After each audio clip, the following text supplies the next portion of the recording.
Area है ना, भीमताल से जब आप नैनीताल जाओगे तो जैसे ही थोड़ा सा नैनीताल की तरफ जाओगे तो सीधे आपकी तरफ निकलता है रानी बाग एरिया। मैं उस पर जा रहा हूँ। नमस्कार दोस्तों, बाइक की रिव्यू बनानी है मैंने। इस बाइक को लिए हुए मेरे को 2 साल हो गए, 2 साल हो गए हैं और 14,000 किलोमीटर चल चुकी है। 14,000 अभी पूरी हुई है। तो मैं सोच रहा था कि ये बाइक कौन ले सकता है, किसको लेनी चाहिए, किसको नहीं लेनी चाहिए। मैं एक इसको जो ना पूरा, अब शुरू में मैंने रिव्यू बनाया था उस टाइम तो 1-2 हज़ार किलोमीटर चली थी, तो उस टाइम तो पूरा इसके प्लस माइनस पता नहीं लगते हैं। अब इसको लिए हुए हो गया मेरे को करीबन 2.25 साल। अब 2.25 साल के अंदर इसके अंदर क्या क्या मैं आपको बता सकता हूँ, इतना एक्सपीरियंस मेरे को हो गया है कि आपको इसके प्लस और माइनस दोनों मैं बता पाऊँ। ठीक है, इसका सबसे मैं पहले प्लस से शुरू करता हूँ, नेगेटिव बाद में बताऊँगा। सबसे प्लस पॉइंट इसका क्या है, रोड प्रेजेंस। आप इसको लेके निकल जाइए नॉर्मली, मतलब दुनिया इसको देखती है, दुनिया इसको खूब नोटिस करती है कि यार वाह क्या बाइक है। ठीक है, और मैं तो एक बात कहूँ आपको, वो बात ये है कि ये जो बाइक है ना, ये अमेरिका की बुलेट है। ठीक है, जैसे हमारे यहाँ कंपेयर कर देते हैं ना कि अरे यार ये तो जो है ना हार्ले डेविडसन जैसी लगती है। नहीं, हार्ले डेविडसन इस जैसी लगती है। कारण बताऊँ मैं क्या है, ये जो इसका इंजन है 650 सीसी का और 750 सीसी का इंजन अभी जो लेके आ रही है ये बुलेट, ये इंजन 1910 या 12 के अंदर बुलेट ने बना दिया था। और जो शेप बनाई थी वो ऐसी बनाई थी, क्योंकि क्रूजिंग बाइक की शेप ऐसी होती है। चाहे आप इंडियंस के ले लीजिए, चाहे आप हार्ले डेविडसन की ले लीजिए, चाहे आप कावासाकी की ले लीजिए, जो भी क्रूजिंग बाइक होंगी उनकी यही शेप रहेगी। ठीक है, ये बहुत पहले बना दी थी बुलेट ने, लेकिन अभी इसको इन्होंने फिर से उतारा है करीबन 70-80 साल के बाद। तो एक तो ये है कि ये अपनी जो है ये इंडिया की सबसे टॉप की बाइक है। दूसरा, एवरेज इस कैटेगरी के हिसाब से एवरेज इसकी बिल्कुल ओके है, परफेक्ट है। पहाड़ों में तो अभी मैंने निकाली है एवरेज, तो मेरी 18-19 की आई है। लेकिन जब आप इसको वो प्लेन पे चलाओगे लगातार, तो इसकी एवरेज जो है वो करीबन 25 से 30 के बीच में है। और इतने हैवी इंजन के साथ ये एवरेज कोई ख़राब नहीं है, बहुत अच्छी एवरेज है। ठीक है, इसी कैटेगरी की जो दूसरी बाइकें हैं, चाहे हार्ले डेविडसन की हुई, चाहे कावासाकी की हुई, चाहे दूसरी, तो उनकी एवरेज तो बिल्कुल ही जीरो है इसके आगे। 2 चीज़ें। तीसरी चीज़, इसके कुछ हद तक ये कह सकते हैं कि इसके स्पेयर पार्ट्स हमारे इंडियन माइंडसेट के हिसाब से तो महंगे हैं। ठीक है, लेकिन अगर हम इंटरनेशनली इसी कैटेगरी की बाइक के पार्ट्स को देखें तो सस्ते हैं। जैसे ये लीवर है, ये वाला 2800 का है, हमें ज़्यादा महंगा लग रहा है, लेकिन इसी कैटेगरी बाइक का अगर ये टूट जाए तो 10,000 से नीचे का नहीं है। ठीक है, ऐसे ही इसके ब्रेक शूज़ हैं। ब्रेक शूज़ पिछले वाले 2800 के हैं और आगे वाले करीबन 2,000 के हैं। इसी कैटेगरी की बाइक के जो है ना 10,000 से नीचे कुछ नहीं मिलेगा आपको। और सबसे बड़ी बात है कि कहीं मिलेगा, कहीं नहीं मिलेगा। तो ये इसके प्लस पॉइंट्स हैं। बाकी इस कैटेगरी में इसकी कीमत सबसे बिल्कुल रीज़नेबल कीमत है। आजकल ये जो आ रही है लो मॉडल, जैसे मेरी वाली है एस्टल ब्लैक, ये करीबन 490 के करीब पड़ रही है ऑन रोड। अभी जीएसटी के कारण इसकी कीमत बढ़ गई है, एक तो ये कारण है।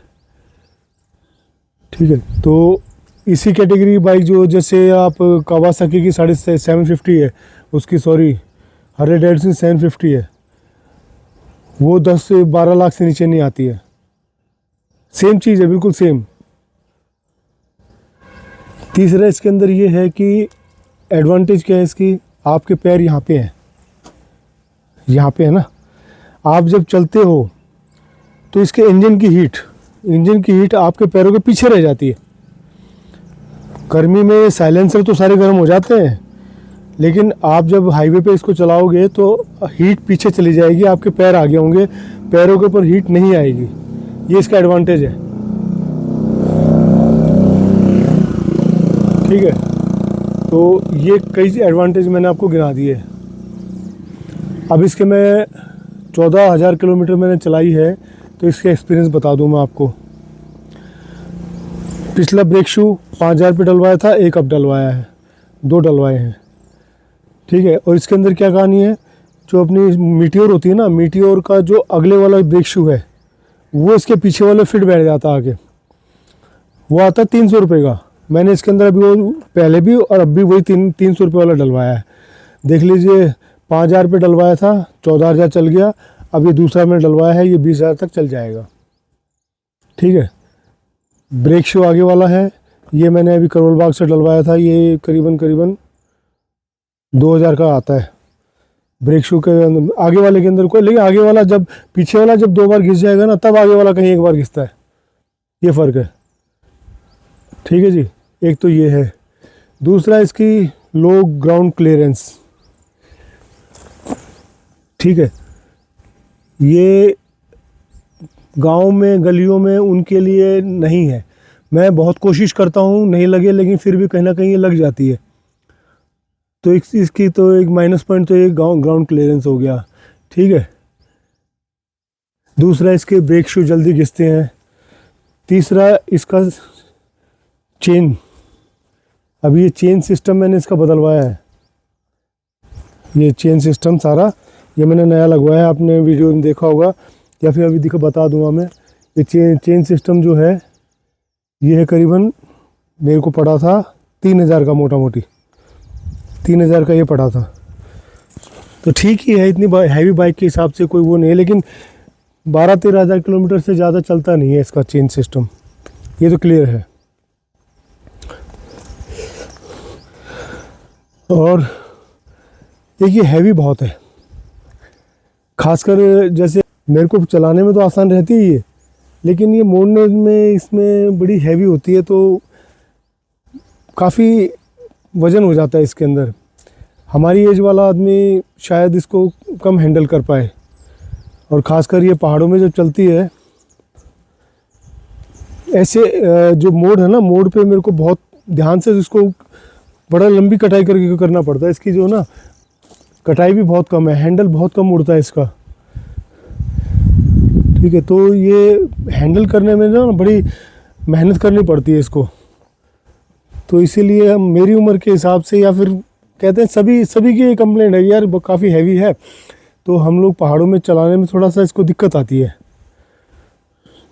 हाईवे की तो रानी है ये, इसमें कोई दो राय नहीं है, हाईवे की रानी है। ठीक है जी, स्पेयर पार्ट्स बता दिए मैंने, ग्राउंड क्लियरेंस बता दिया मैंने, हैंडलिंग बता दी मैंने। ठीक है, तो ये सब चीज़ें हैं इसमें। बाकी ओवरऑल अगर आपको सैटरडे संडे राइड पे जाना है, आराम से क्रूज़ करते हुए निकल जाना है, तो है ठीक। और क्रूज़ करते हुए कहाँ, पहाड़ों पे नहीं, आगरा चले जाओ आप, बनारस चले जाओ, बॉम्बे चले जाओ, कोई दिक्कत नहीं है। 120-130 पे आराम से चलती है। लेकिन क्या होता है, इसकी सीटिंग पोस्चर ऐसा है कि जैसे आप इसको 120 पे चला रहे हैं, ठीक है, और आपके पैर ये हैं, तो जब तेज़ चलती है ना, तो यहाँ से हवा भर के पैर आपको यूं उठाती है। पैर ऐसा लगेगा जैसे कोई आपके पैर पकड़े ऊपर खींच रहा है। ये बड़ा ध्यान से। और बाकी जो बाइक्स होती है उसके अंदर यहाँ पे होता है, वो ऐसे आ जाते हैं पैर ना, तो इसमें बाइक जो ना ऊपर उछाल मारती है। मैं तो इसको कभी 20 से एक बार 120 चलाई मैंने, उससे ज़्यादा कभी मैंने चलाई नहीं। वरना जो है ना, 80, 90, 100 पे तो ये ऐसे चलती है जैसे मलाई मक्खन। ठीक है जी, ये HMT है। मैं यहाँ से जा रहा था तो मैं कहा यार इसकी एक वीडियो बना देता हूँ पहाड़ों पे, फिर अब बाद में क्या पता आया जाए ना आ जाए। तो ये HMT है। कितने साल से बंद है भाई साहब ये?